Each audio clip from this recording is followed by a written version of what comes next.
गुरुर्विष्णु गुरुर्देवो महेश्वर गुरु साक्षात् परं ब्रह्म तस्मै श्री गुरुवे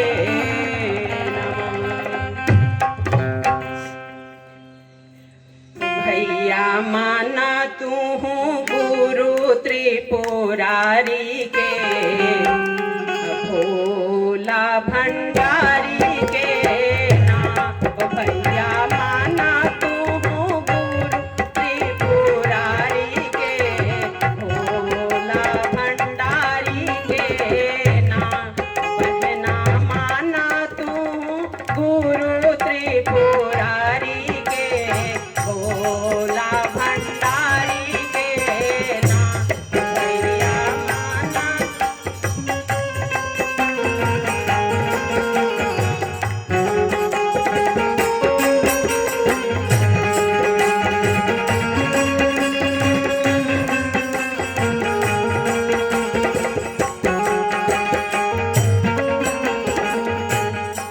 दया मांग दिन रात शिव से कहा सब बात दया मांग दिन रात शिव से कहा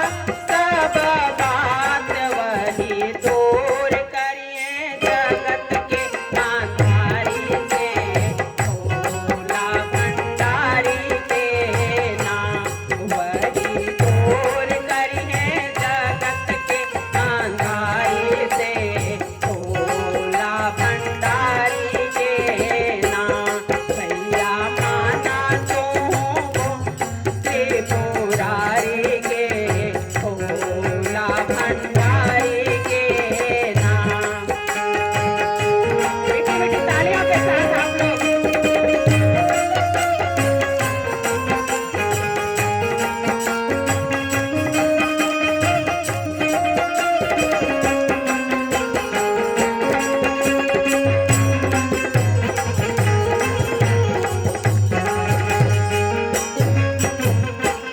जिसने भोला को दोहराया मन वांछित फल पाया जिसने भोला को दोहराया मन वांछित फल पाया वही सुधीली है सब नर नारी के भोला भंडारी के वही सुधीली है सब नर नारी के भोला भंडारी के नाम भैया माना तू गुरु त्रिपुरारी के भोला भंडारी के नाम बहना माना तू शिवा त्रिपुरारी के भोला भंडारी के नाम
सूत्र